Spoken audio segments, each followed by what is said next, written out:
The two doctors that were there were going to go tell my family I was dead. He came to the house after I got well. You were gray. You were dead. He said, we didn't save you. What happened?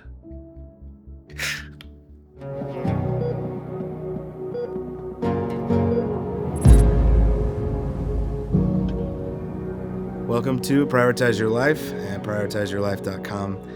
I am excited to be here today with David B. Holt. As usual with me, I don't know anything about your experience. I just have a couple of close friends that said, you have to get him here. And it sounds like it felt right timing-wise for you. So I'm excited to talk and hear all about your experience. I'm excited to be here. I am. I couldn't always say that because it would have scared me, but doesn't anymore. Yeah. All right. Well, yeah, I'd love to hear all about it. So you ready? Yeah. All right. Let's jump in. Yeah. I always like to start out with my early life because without that, it doesn't give you a barometer of really what happened. And a ton of chaos in my life, a lot of really hard things. I was abused from a close male friend for several years. I mean, I'm talking from sexually to just physically, spiritually. And he said, if you say anything, we'll blow up your house and it's all your fault. You're being punished for these things. I was so confused by what things were. And then I went on a scout camp. We went up one of those canyons that are where they funnel into nothing and you can look up and there's 200 feet. They're beautiful. But I was with the scoutmaster and we went up there and voice told me, Dave, you need to run to the tree you saw. You can't wait. And there's 5 kids and the scoutmaster and me. And he said, you can't wait. You can't tell them. You can tell them once, you run to that tree. And it was such a pure, I knew the voice, and it wasn't a booming voice, just a sweet voice. And I just picked the kids behind me and put them on the other side of me. That's how narrow it was, and ran to that tree. As soon as I got to the tree, I could hear like a whistle and like a freight train coming. And this wind was blowing so hard, it was like a hurricane. And then the water came and boulders and rubbish came, and I had climbed up high on the bank. It's the only place that widened out, and there was one tree that stuck out there. I went up there and I wrapped my legs around that tree, told me what to do, and then I saw a kid shoot out, just kind of shot towards me, and he came by, and I was screaming for him, reach my hand, grab my hand, and it was so loud, and I saw his eyes as he went by. I missed him by about 2.5 feet, and then he gurgled down in the water. And I knew he was gone. Another kid shoots out. And this kid, I'm screaming harder you got to swim. Anyway, kid after kid, the last kid that came, I screamed at him and I went out as far as I could on the tree and held onto the tree. And he came by and I looked at him just like I'm looking you in the eye. And I had to touch his hand now. And he's looking at, I knew I was watching him die. And he wings by, and then the scoutmaster comes up by. He's a big guy, and he gets to me. He gets to me, and I wing him and throw him in the tree, and he was spent. And so I tied him in the tree with my belt because he couldn't sit there. As fast as the water went up, it went down, and I ran out to get help. And as I went out, there was a boot sticking out, and I just thought it was a boot. I went to grab it, and there was a foot in it. All the rest was under the mud. I went down further, and I could see some fingers. I mean, it was so traumatizing, and so here I'd seen all these miracles, but I could do nothing to save them. I got nothing, and then I could never figure out, God's there, but you let this happen, and it's to me, and you couldn't even, I saved one out of them, and then I got a medal. They gave me this medal, and I took that medal home, and I pounded it into oblivion and burned it and threw it away. Who gets a medal for what? People die. Why would I get a medal? And I mean, I buried that so deep. I didn't remember that for a long time. And I just didn't want to deal with it. And so things like that happened. I would have these miracles kind of happen. And in my life, I got married. I had 2 wives, and both of them got killed. And so I have 5 amazing kids that they had to have gone through hell and back with me. I had these amazing, just unbelievable things happened, and things that I knew God was there. But then I had these such traumatic things that I thought either I don't deserve them, or I'm not worth it, or too dumb to get it. And so I don't know if you say bitter, but I was just lost. I'm 65. I'll be 65 on the 8th of this month. And I got into drugs really late in life. I was 45, 50, and my wives were taken, and I was on my own. What does a single man in the church? None of it made any sense to me anymore, or it didn't work. And so, and I was a landscaper, great designer.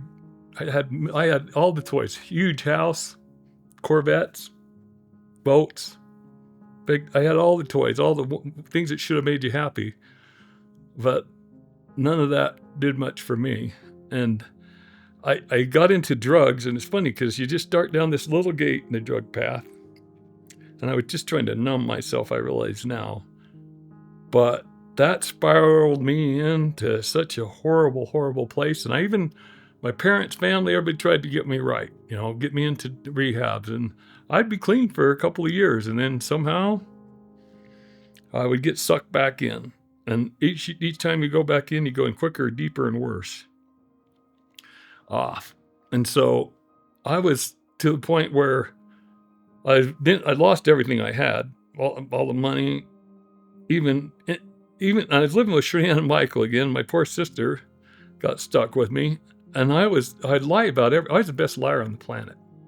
I could sell you ice cubes if we were lived in Alaska, and I stole from them. I stole guns. I stole heirlooms of theirs. Everybody I did. My kids all called me Dave, because I wasn't a dad. I didn't deserve to be called Dad. They called me Dave. And no one would have wanted to see me coming, because I was going to take something, I was going to lie to them, and just to see who I was and what I'd become. And I then call it my destiny of the stop signal, God's stoplight.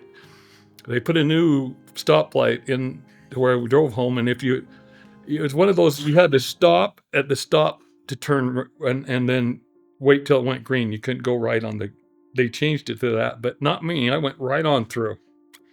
So I got pulled over, and I tried to lie my way to that. But by that time, I had like 25 warrants, bench warrants and things. Not anything violent or anything. More was drug paraphernalia and just stupid things. I didn't have a driver's license for like 15 years, so I just kept getting tickets. So it got to be where it was thousands and thousands of dollars on all these warrants and everything. And then it got to be where I was not bailable. They were going to make me deal with all, there's so many of them. And I was in every drug. My drug debt was about $3,000 a month, at least. And I was basically pillaging and robbing to get that. So I get taken to jail. And the first day in jail, my blood pressure was so high that they actually sent me to the real hospital, because it was so high. They were worried something was going to happen. And on the way back, 2 kids were my jailers or whatever that took me, and they were flirting. And I got out of the van. It was dark, and I tripped over a curb, and I was shackled around my waist to my wrist and then my feet. So I had no way of catching myself. I just had to turn and hit the curb with my back. And I was laying there, and another guard coming in for his shift picked me up and took me in.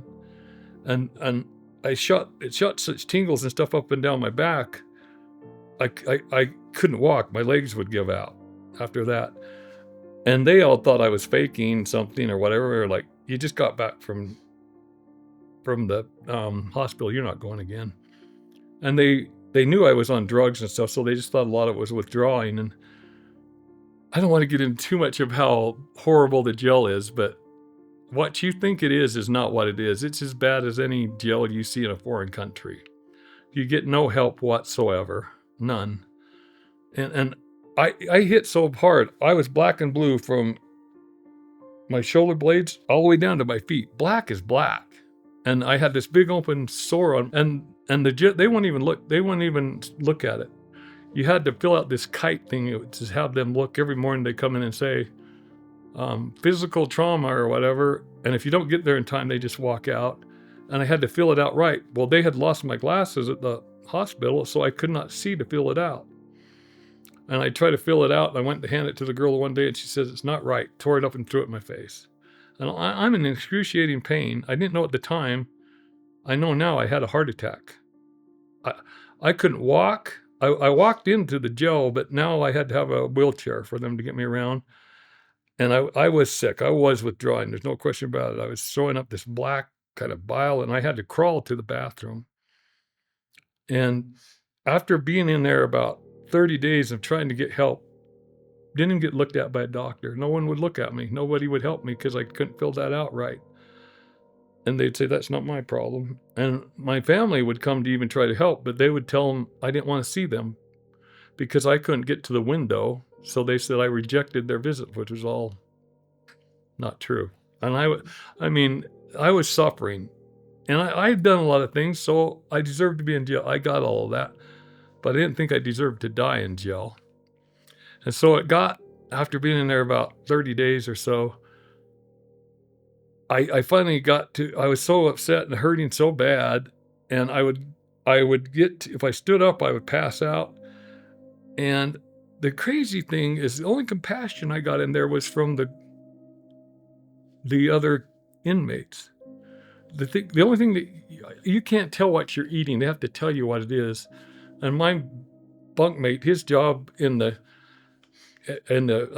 cafeteria was to cut the maggots out of the potatoes, and then we ate them. That's what his job was. And I got food poisoning.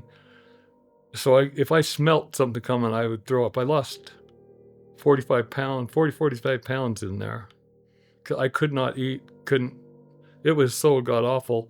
And I finally got to be, I was so weak, and I told one of the guards, give me a bullet or get me help. So then, instead of getting me any kind of help, they put me in the nut board house in the jail, which, don't ever go to nut. You don't ever want to be in that part. And what that means is and there was a whole bunch of guards there, and the nurses were there when they put you in the intake of that. You get stripped naked. They do the cavity search, all those nasty things. And that's when they saw my wounds open, and I can't walk, and the big oozing sores. And you're naked. And the guy said, wow, look at that. Maybe we need to do something. And this was like 8 or 9 o'clock at night. And she said, well, there's no doctor here. We can't do anything. I'll have to just wait till morning. And they just throw me in it. It's about an 8x8 cell. It's a metal bed. It's freezing. There are no blankets. It's like you get this canvas thing that those old time tents would be made out of, that you can't, gives you no warmth, and it's so hard around you, you don't want to, that's all you have. And then you get bread and water 3 times a day. They're basically just punishing you so you'll never say you have anything mental again, so they don't have to deal with you, best I can surmise. I'm sitting in there naked as a jaybird, freezing my butt off, sitting on this cold slab, and thinking, is this what I have become?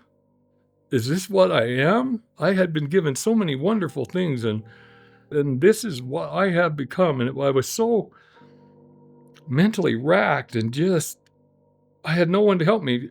My family would have helped me, but they couldn't even get at me. And their best solution for me was to leave me in jail, to where they at least knew I was safe, they thought. And it's what I needed. That's how bad off it really was. And everybody would have hoped that would make me better or well. But if somebody had to bet, when I was able to ever get out of jail, if I would have been off drugs, not one person would have said, because that's how bad I was. They all had tried many times rehab, everything that they possibly could. And it got so bad that I prayed, and I said, God, you owe me nothing. Nothing. I said, I mocked you basically my whole life. I had everything. I saw you. You owe me nothing. But please, just let me die. I said, this is hell. Hell cannot be worse than this. Please just let me die. This square head wouldn't go in that round metal toilet thing to even get that done. Couldn't even get that done. And I don't know how long I prayed for. I was freezing and sick as sick. And I'm praying and I can't get. Have you ever been where you can get no help? There's no man that can help. There's nobody that can help you. And I had done it myself. I had ruined my life. I had ruined every person that would love to help me. I had made it impossible. And I hated me. I wanted nothing to do with me.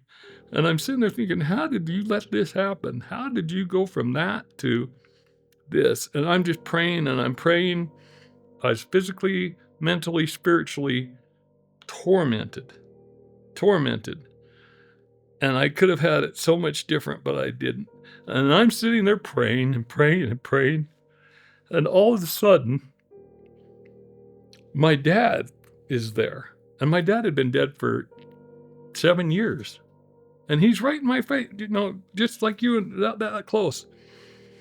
And he tells me, you look like crap, Dave. You really look awful. And he said, your mom's waiting outside, but she couldn't even stand to see you. Come in and see you. You look so awful. She's dead also.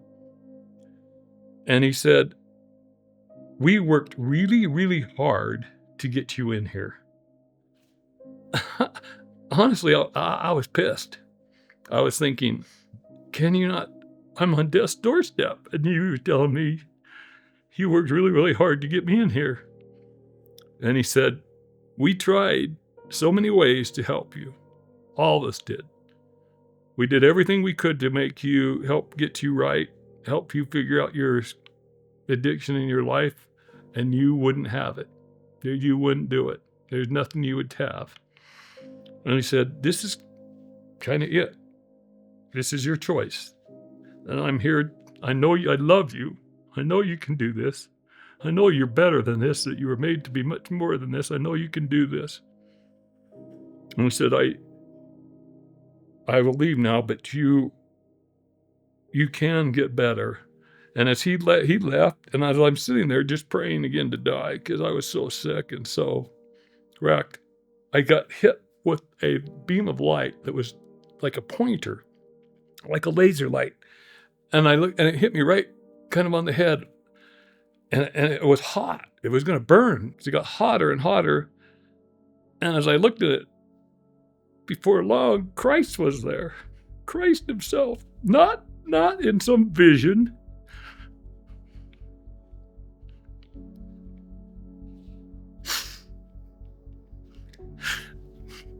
Not in some dream. The Lord himself was right there. This close to my face. And he's looking at me with those eyes that just go right through you. And he looks at me and he says, and I knew it was Christ. And I said, why would you come for a piece of crap like me? Why would you come here for me?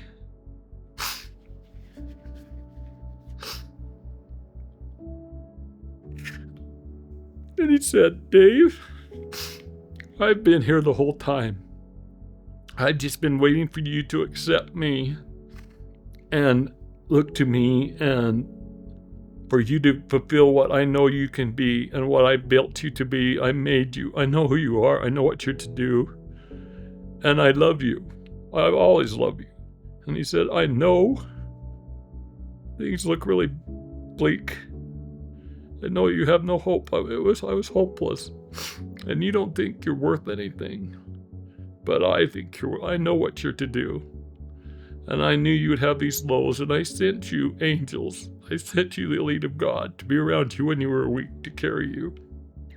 So you could make it to where you, and by then I was at least free of the drugs, and I was at my knees, and I was just grabbing his ankles.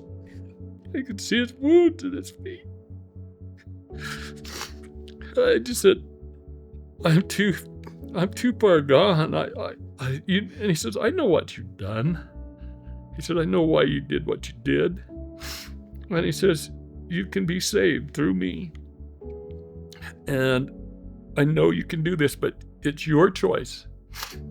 You can choose to have what you have and live what you have, or you can ask for help and you can be one with me, and us together can make your life be the most unbelievable thing that you can't even imagine what that would be. And I told him, I'm done. I won't do another drug. I'm done. I don't want to be this. I don't want to. I know I can be better than this. And I'm done. And then I caught myself. And I said, whoa, Lord. I'm promising you something I don't know that I can promise you. Because I really have tried to beat this. And I don't seem to be able to do it. I have tried. And he says, I understand. And he says, you're going to have to do it my way this time, not your way. You're going to do it with me. And he said, you can't do it the normal David B way where you tell everybody what they want to hear and then smooth them over and then go do whatever you want. That's not going to work. He says, you're going to have to ask my help. And then he said, you and I together can defeat this and make you whole. And he said, but you do what I demand. He said, I don't expect you to be perfect. He said, I built you. I know you. You won't be perfect one day in your life. He said, I don't expect perfection. What I expect you to do is to try. And you try with all you are. And when that's more than you can do, you ask, and I will make up the difference. And he told me to get up, to rise, and I was looking at his eyes are they see right through you. And to me, they were blue-eyed. But he was in his robe that you would think he would be in, and he's smiling kind of the whole time. And then this is the most amazing part, if you think it could be greater than that. He took his hand and he put it inside my butt, not over my heart like you do the flag. He grabbed my heart inside my body. He grabbed it. And I'm thinking, Lord, whoa. You could tell my heart couldn't beat. It couldn't for that. And he grabbed it. And he says, your heart's broken. And I thought, broken heart, contrite spirit kind of thing. And he said, no. He says, your heart broke. And he says, you've also had a change of heart. And he said, stand up. He said, your sins are forgiven. Which was so amazing to me that he would take that and knew that I was done. And he said, sin no more, go forth and do good. And you ask, and it will be you and I together from now on. And he said, you remember that. And he said, I will see you again shortly, and I will prepare your path. Just have faith and ask, and I will prepare your way. And then he took his hand out of my heart, and then he the same way he came in, he went out. And to me, it was only moments later that the doctor came in. It was morning, and the doctor came in, and he saw my wound, my big bruise, and and he looks at me and he says, what the happened to you? And he said, who beat you? I said, no one beat me. I fell, but they wouldn't give me help. I told him all these things. And he looked at the nurse and says, this is not how, and he's got all these cussing and said, this is not how it's supposed to work. He said, how come you didn't call all this? And then they took my blood sugar, and my blood sugar was so high it wouldn't read, which means it was over 500. I didn't even know I was diabetic. And then my blood pressure was like 70 over 40, or it was really low. And he said, he needs to go to the hospital, and not the way we take him, by ambulance. He needs to go, and he needs to go now. And you see different doctors in jail. It's the only time I saw that doctor. I don't know who he even is, but sent me back to the hospital. Again, when I got there, they're all shackled and everything again. And I got in there, and as soon as they found out what I was, they cut all my clothes off. And I've got IVs in my knees, my arms. And there's all these people running around, and they're doing these tests. And then there's a little Oriental doctor there, and she could overhear the radio because they're right there. The guards are with you all the time. And I'm still shackled to the gurney. And the guy from the jail was saying, well, when's he coming back? And they said, oh, I think they're about done. And she got on that radio and just blistered the guy. Said, he's on death's doorstep. When I got there, my bottom number was like 5 and the top was, he says, he's at death's doorstep. When you brought him here, he's now mine. I will tell you when he's coming back, and it won't be soon. So tell your baboons to take the cuffs off. Where is he going? So he can't even walk. He's going nowhere. Tell him to go in the corner and sit there and shut up. And they did all that. And I don't know what they found. I know they did a thing in my back, and I needed to have something done to my back. And I was taken to intensive care, was there 4 days, and then in the hospital another couple of days. And my family knows nothing. They won't tell them. But that saved my life just because I ate food that was food and was taken care of. Because I think that was my last night if the Lord wouldn't have grabbed my heart and if I hadn't have made the decision to change. And I actually got well. I went back to jail. I was in jail the total time 40 days and 40 nights, which is kind of crazy. But it wasn't wonderful when I went back there, but I knew God had me. I no longer cared. I knew everything would be okay. I saw Shirley Ann, my sister, came and we got to talk. The miracle part about that is the Lord had to touch her heart. You know, they wanted nothing to do with me. The Lord told me when he said, I told him, no one's going to believe me. No one's going to believe a word I say. I wouldn't believe me. They're going to say it's just some story. I don't even dare tell the story. No one will believe me. And especially, I meant my family. I didn't mean like this. And he said, I'll never forget this. He said, I will tell them. I will be the one that you speak. He says, you can't even muck it up. He says, I will tell them that it's true, and they will know. And the ones that need to know, I will tell. Those that do not believe or do not hear, it's on them. It's not on you. He said, you'll know when to open your mouth. And how she knew that I was done all of a sudden, and they got me an attorney. There's money, all that involved to get me out, and how he had to touch the right people, and even the attorney, and even the judge, even the prosecutor. I got out it was a miracle how I got out. All of these things that I didn't think would ever be solved were solved. And they knew. For some reason, from the judge, prosecutor to my attorney knew. He said, I've been told lots of stories. This is my attorney. He said, I know when I'm getting, he said, but for whatever, I know you're sincere, that you're done. I'll do everything I can to help you. And he really did.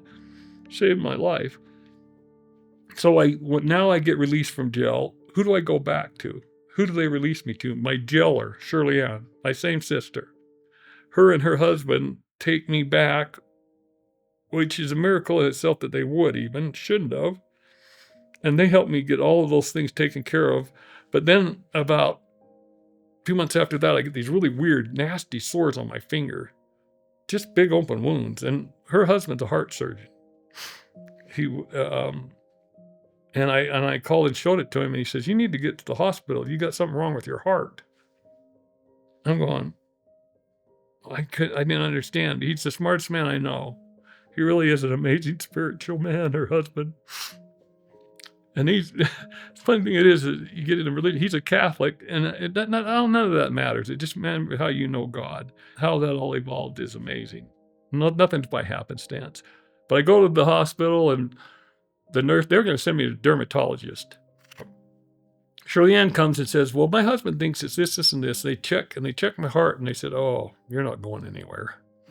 And I end up having to have 6 bypasses. I had a hole in my heart and a bad valve. And I'd had a heart attack. They didn't even know if my heart was viable to even have surgery. He had saved my life again. So I got MRSA in the hospital too, so I'd get better from all of that. I ended up going into surgery after everything, I got stable enough.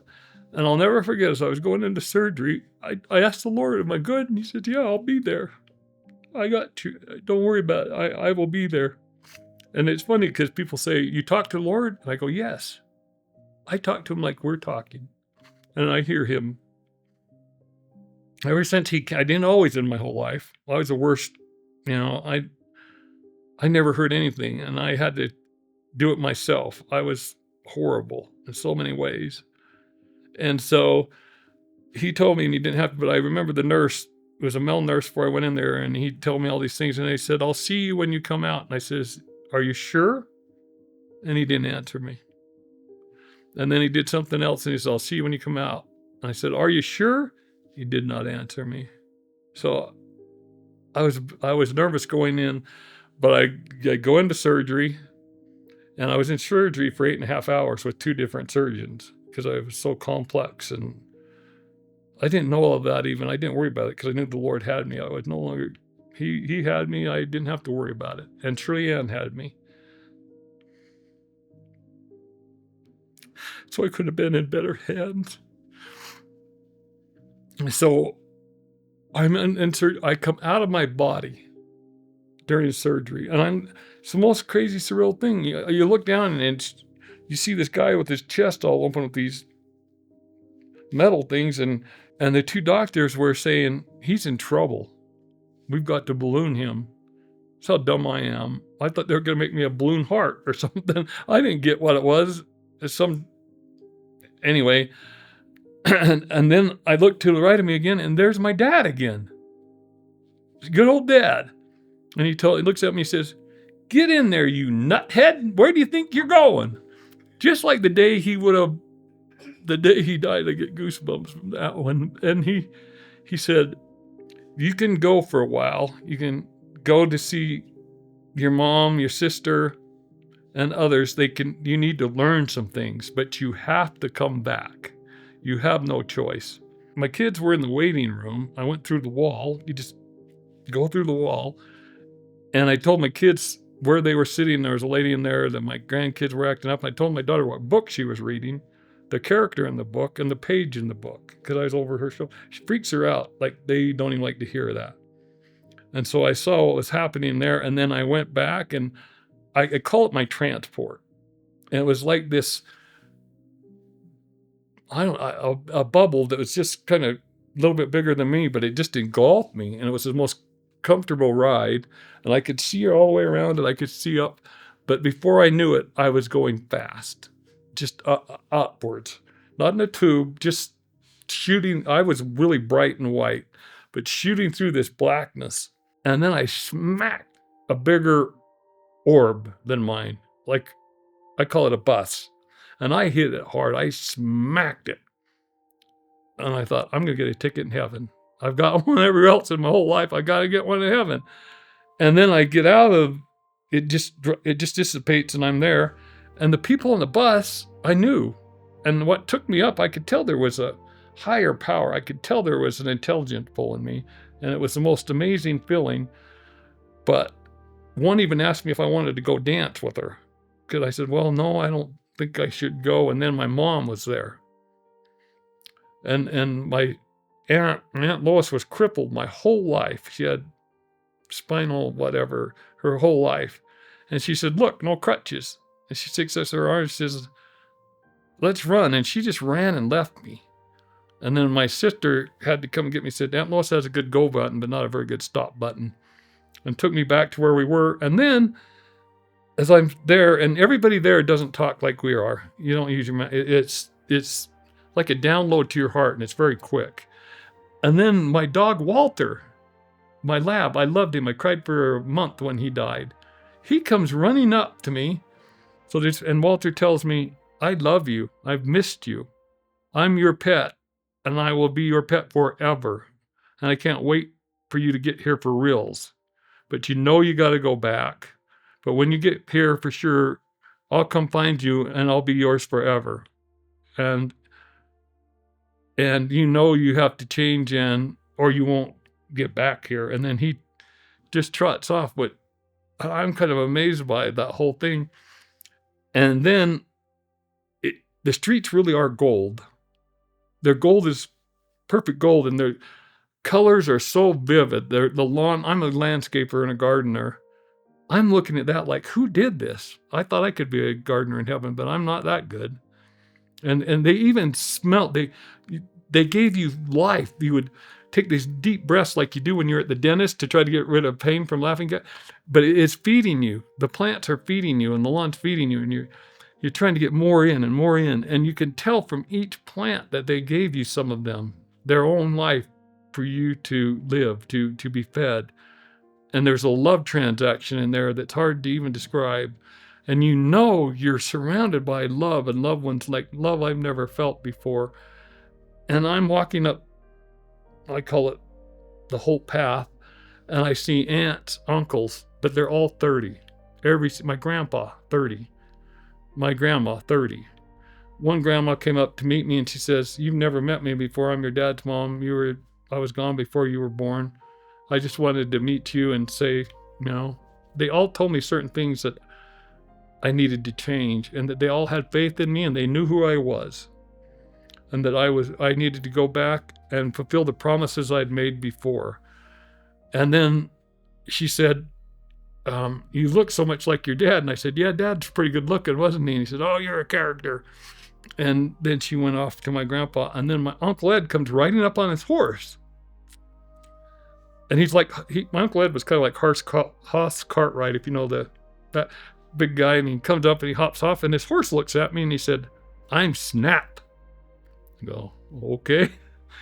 And I was so unused to all of that. And then my aunt Thelma was at a far, and she yelled, "Now, Ed, you can't spend time with him talking. Just tell him what you got to and leave." And he says, "I'll take the time. You just hold your horses and stay." Just like they left. But they were all 30. And when I got back and was well, I went to a reunion, and my cousins were there. And I asked him, "Does Uncle Ed have a horse named Snap?" And they just started crying. They said, "How would you know that? That horse was dead before you were born."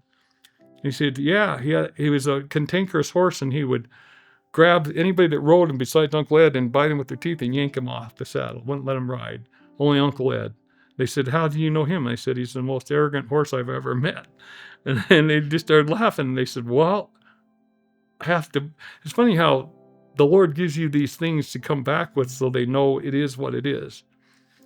And then I saw so many different people, but as I went along further, it was kind of a narrower area, and there were these gates that went through, and they were huge, huge gates, and they were solid gold. And I could hear singing, but I not so much singing, I could hear classical music like Beethoven, and I could hear that all the time. And I could see over the next ridge, I could see things being like, the best thing I could guess is that was people being sent to Earth. I'm not quite sure what that was about. But as I went to go through those big gates, I saw the Lord standing there again. And the Lord's overwhelming. There's a physical presence that is not just a spiritual or it's such an intense that I don't have the words to tell you what that is. It's not that I can't. I just don't. I'm not smart enough to tell you what that is. But it's the most intense feeling of love that you've ever felt in your life.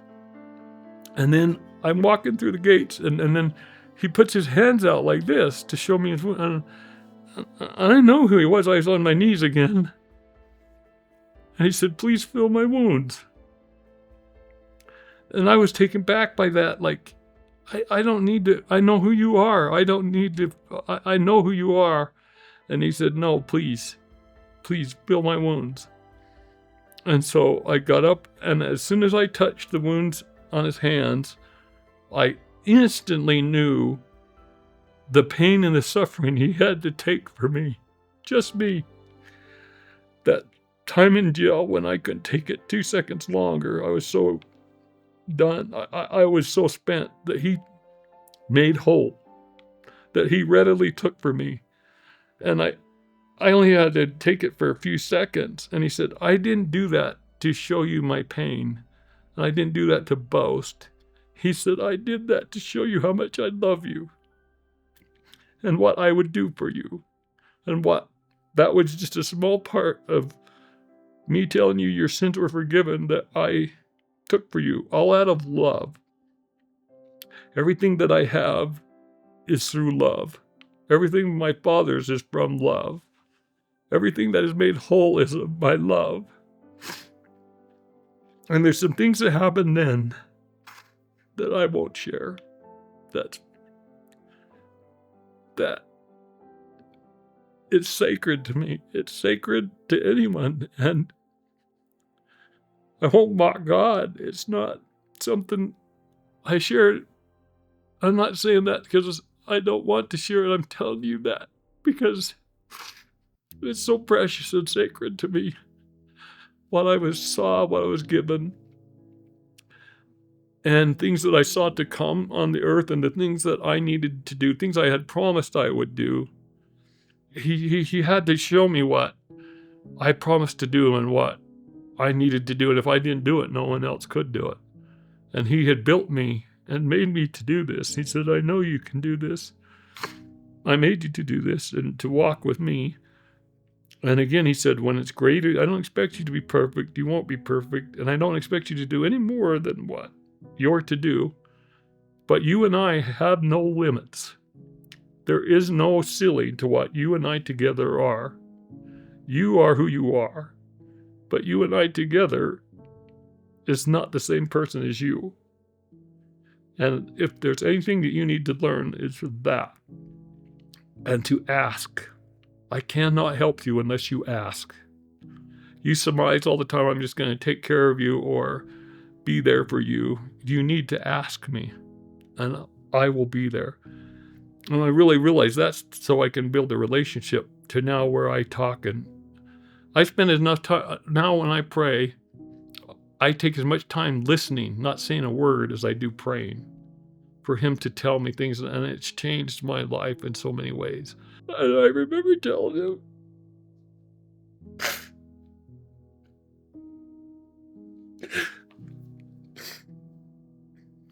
Lord, I'm stupid. I'm dumb. I can't do what a kindergartner can do. I've done all these horrible things to people I love and ruined so many things that I can't fix. I can't fix this, and I've screwed it up so bad, and I'm stupid. And he said, I'll never forget it. He said, what you think are your strengths, I look at your weaknesses. And what you think your weaknesses are your strengths. And he said, remember what I told you. You by yourself are what you are. But you and I together, nothing is impossible. And you will see things, and your brain, what you call stupid, was built so you hear me. And built so you hear the angels of God that are set, things that surround you, things of the earth you'll hear. That so-called stupid brain. And never call yourself stupid. Again. And I loved you so much I gave you that brain. I built that for you. And I know you. And he said, you'll always have the choice between evil and good. Satan also knows who you are. Satan knows what you're about. Satan knows what you mean to me and what you're built for. You will be attacked, and your whole life you'll have things that are difficult and things that you're going to need only through me and us together will you withstand them. But I will be there, and I will give you again the elite of God to help you and be surrounded by. And you'll never have to do it alone. And I can remember my mom coming and saying, does he have to do this? And my dad coming right behind her, and he said, surely we'll be there with him. And of course he'll do this. He promised he would do this. And then I'll never forget my dad telling him, why would you want to take that away from him? And she said, it's so difficult and hard. And I could see why my mom wouldn't have faith in me in ways, because I was a character. And the Lord said, I will be there. And then he laid his hands on my head, and he says, I'm going to give you the gift of discernment. He says, it's the greatest gift I can give you to go back with. He says, and he blessed me with discernment, and that I would see evil where evil was, and it could not hide from me. And part of my calling to go back was to eject evil from the earth. And there's other things that I won't say. And it's not, I'm always so afraid that I'll come across as being egotistical or holier than thou, and I never mean it to be like that. I know the Lord, it's almost like I told the Lord, you took the worst person to have to build this around, and that's me, and then you've got a lot of work to do, because there's me and there's you. You're gonna have to be the bus driver, the every part about it. And he said, I love you. And then he put his hand on my heart, only this time on the outside, and he said, I will be there.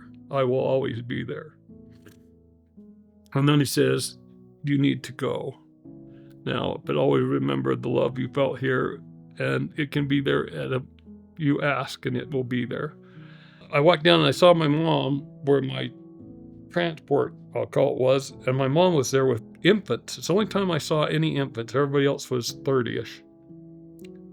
And there were like 20 infants, babies, and my mom wasn't a great babysitter, and my grandma was there, and my Aunt Lois and my sister, Radine.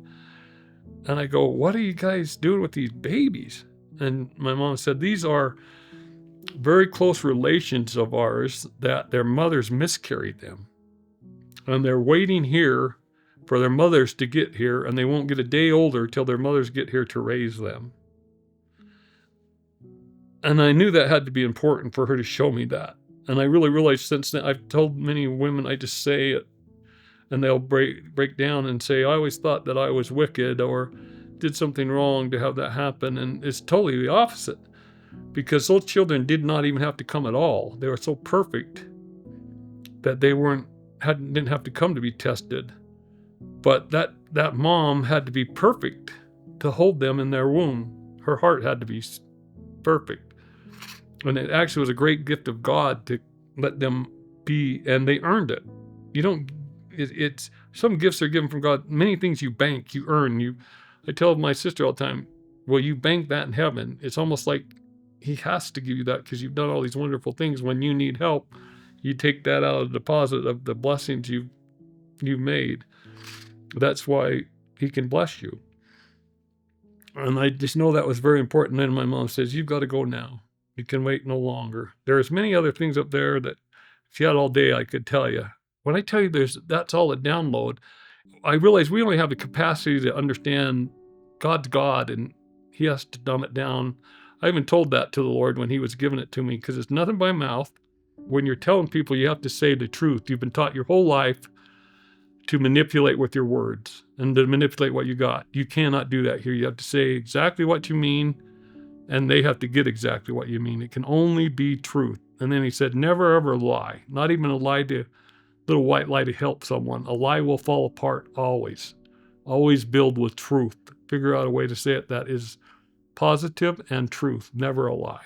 And I realize I get these downloads all the time since then. And then my mom says, you can't wait any longer. You've got to go back, and you got to go now. I said, are you going to ride with me in my trip? She says, no, I can't ride with you, but I'll meet you there. And then I was engulfed by that same transport, and now I'm going back to Earth. And as I'm going back to Earth, it's getting heavier. I'm feeling heavier and heavier and colder and colder. And my mom and Aunt Lois said, we'll be there for you. It's going to be painful and it will hurt. You'll wake up, but we'll be there with you.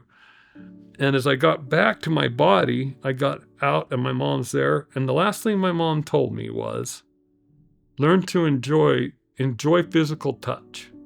You won't have that for a long time, so enjoy physical touch. And then she said, and enjoy pain. That took me a long time to figure out what that meant. I realized that through pain and refinement is how we find God in many ways and find ourselves. And I finally realized what she meant by that. And she says, we'll be there with you. And then my dad was standing there and he says, you can't wait any longer. You got to get in now. And there were two beings standing just watching over my body. I'm not quite sure who they were, but they were looking down over me. And he says, you can't wait another second. You got to get in now. And I went to jump back in my body, And how do you get back? I've never done that before. And I'm in my body and I'm looking down. I could see my dad above me. And the two doctors that were there were going to go tell my family I was dead. They'd been trying for 40 something minutes to get me off the bypass. They tried several times. In fact, the doctors, he came to the house after I got well. He came to the house to see me. He said, I need to know what happened. He said, I know what death is. I know what death looks like. And I know you were gray. You were ashy. You were dead. And he said, we didn't save you. What happened? I'm just a smart aleck. And I just said, well, hell wouldn't take me. God didn't want me, so I had to come back. But I just said, I know you saved my life and I owe you a lot. But I had things that I needed to have done and I had to come back. And he said, well, I have to believe you because we didn't do it. And I even told him something about his father then that only he knew. And he was so blown away, he cried. And then he said, I believe everything you said because there's no other way. You were just there. You were just back. But my dad, when I got in my body, I'll never forget this. I'll never forget his fingers. He went to my heart and he went, boop, made that sound like that in my heart. And then I woke up in intensive care. And it's funny because when I woke up in intensive care, I couldn't wait to tell Shirley-Ann. I had to get it out as soon as I could. I didn't want to forget it. And then I would talk to my mom and my aunt and my sisters, and I'll never forget because she said, we'll be there for pain. And I said, my neck and my hurt so bad. And my mom said to me, I will wipe your brow and I'll rub your neck so you're better. And I couldn't really feel it, but everything got better. Like when she told me that, and she said, you will get better and the Lord will bless you to do those things. But I would see them and they would even be there, and the nurses would come in and say, who are you talking to? And I would say, my mom. They'd say, wasn't she dead? And they say, yeah. But to me, that's normal. And I don't want to go in, we could be here forever because since then, there are things that have happened to where been told to go do things for people that only from God were they given these gifts. It's for people that need the other side to tell them things or help, or just to give them encouragement. There is hope. I can promise you, everyone out there is a God. He knows you and he cares. And if you just ask, you have to ask. But you'll find those things. But you have to be sincere. And you also have to be trying to live a good life. You can't help a person that isn't trying. Doesn't mean you need to be perfect. Just like if I'm not an example that anyone can be brought back from the precipice of hell, because that's where I was, to be whole and to be given wonderful gifts, I just want to give, if you're in addiction, if you're in pain, if you're in, it doesn't matter. He'll take that for you and turn it into wonderful things that you cannot even imagine. And what he has done for me with my family, my kids all now, I've been able to mend those. They call me Dad, which is a miracle. It is worth everything that I went through, and what a gift from the Lord. Those things are what matter. Money, I don't care about money or anything like that anymore. I really don't. Could care less. Toys, I care more that I have peace, and that the Lord could walk hand in hand with me, and it's okay. And I could be a tool for him. And that's what, and it's never ending. I realize that's the start of what I was to do. And the miracles just pour out. It's just unbelievable what has been given to me, and I can't thank the Lord enough. All you have to do is decide who you're going to follow, who you're going to let drive your bus, basically. I have to do it very simple because I'm simple. And he'll pour out the host of heaven. He'll pour out the heavens for you if you just try. And you try every day. That's all I'll ever ask. And even how he made it to where I can be believed. It's shocking to me how I can be made better. And that's what I share my story. It's not for anything more than to give hope, and for anything more that there is a God, and he loves you, and he knows your name.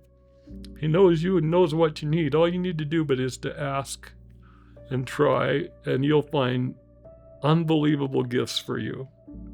And I hope if this helped one person, I would be thrilled. So thank you so much for letting me share my story.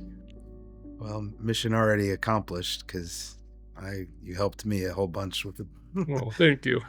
all kinds of messages and thoughts and things for me to take into my own life. So I can guarantee you're going to help a lot of others. And I try to kind of really be in the moment and ask the questions that I feel like really like I'm being told to ask. And I think you probably answered the biggest one, which I was going to ask. There are a lot of people dealing with addictions and faith problems in particular too. It's really hard for people with everything that's going on in the world to even believe that there is a God, and maybe they have addictions or whatever the problem might be. And so I was going to ask you what you would tell them, but I think you just did. I think you just said basically you kind of have to make that decision and kind of let go and let God drive the bus, right? Yes, and what instead of, why did you do this to me, Lord? Why this or why that? I now ask him, what am I supposed to learn from this? And I also, insurmountable things. I've done all the different things to get out of drugs and I help classes and stuff, and people will say, the whole, greater power, the higher power. They don't even really know what that is, but they've never even asked or even tried to find that. And I realized I had no shot at ever being whole without the higher power. And once you just let him into your life, you can't see the forest for the trees there, but I look back, and he was my guardrail so many times, and saved me and protected me so many times, and then sent me the right person exactly the right time. And I can tell you miracles of me being sent. I'll tell you one really quick, and I won't be long. Love to hear it. But I'm going home, and there was the Lord, this is how he talks to me, and this happened. This is one of many. And he said, and I was tired. I was overwhelmed, wanted to go home and go to bed. And he said, you need to go to the dollar store. And he said, when you get to the dollar store, you'll know what to do. And I said, okay, whatever. Usually I'd always have to say, well, what for, or whatever. And I said, okay, but I didn't. I went and I got in my bed, and I'm laying in bed, and it was just like an earthquake, shook my bed, just like scared me. It almost rolled me. And he said, did you not hear me? I said, yeah. Sorry. And I hurried through my clothes on. The dollar store was only 2 minutes down the road. I went down to the dollar store, and he said, he's not going to be in the front. He's back in the kind of wooded area. And I knew what that was. It's the drug where you buy drugs. I've done it, been there. And that's where crazy things happen. And I said, I'm not going back there. And then I remembered the bed, and I said, no, I'm sorry. And he told me, take $20. He said, he's not going to be out there asking for anything. You'll know when you see him, and you'll know what to do. I went back there, and he was in his sleeping bag, and I called him by name. It just came out. And he said, yes. And he came up, and he just said, well, who are you? Can I help you? And I said, yes. The Lord sent me. The Lord sent me to you, and I had to come right now. I don't know why, but he told me to come, and I came. And I said, I'm sorry I'm not better looking woman or something that might be more pleasing to you. But I said, the Lord sent me. And he just came up, and he wrapped his arms around me and just started sobbing and crying. And he just said, I had just prayed to the Lord, and I told him, I just need to know you're here. Just need to know you're out there, that you even here, you exist. That's all I need to know, and I'll fight on. If not, I am done. I'm ending it. And he pulled his jacket back, and he had a pistol in his waistband. And it was a revolver, and he pulls it, and he opens it up, and there's one bullet in there. He said, this was for me. This was mine. And I was done. This was it tonight. My family hates me. Everyone hates me. And I have no hope. I just needed to know he was there. And you showed up. And not only that, you called me by my name. I don't know who you are. I said, the Lord knows your name. The Lord knows who you are, and he knows your strife. And I said, can I please have your bullet? I have his bullet in my house. And I said, I gave him just what I knew about it. I said, if you go halfway with your parents, even the brother that you think hates your guts and will do nothing for you. And he said, I didn't tell you I had a brother. And I said, the Lord doesn't need.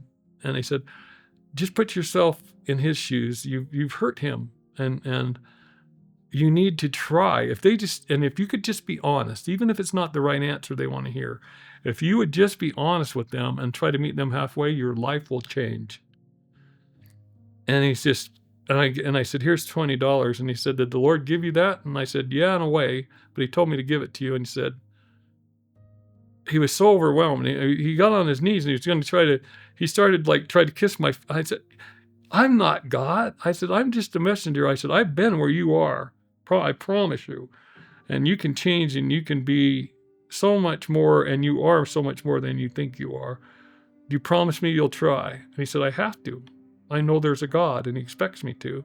I says, yeah, you're right. And I drive by every once in a while and he wings me down on the road and he tells me how he's made progress. It's not perfect. He even had a girlfriend and he said I couldn't date her until she was off drugs because I got off drugs the next day. And he said, and I'm in a little halfway house thing that's mine. And it's not perfect, but I'm getting better. And I have a much better, even with my nasty brother, he swore about his brother. He said, but he's even so much better. Everything you said has come true, and I thank you. And they said, well, where do you preach? And I said, I'm not a preacher. I said, I'm just like you, a guy. And I said, I think you should try to find God.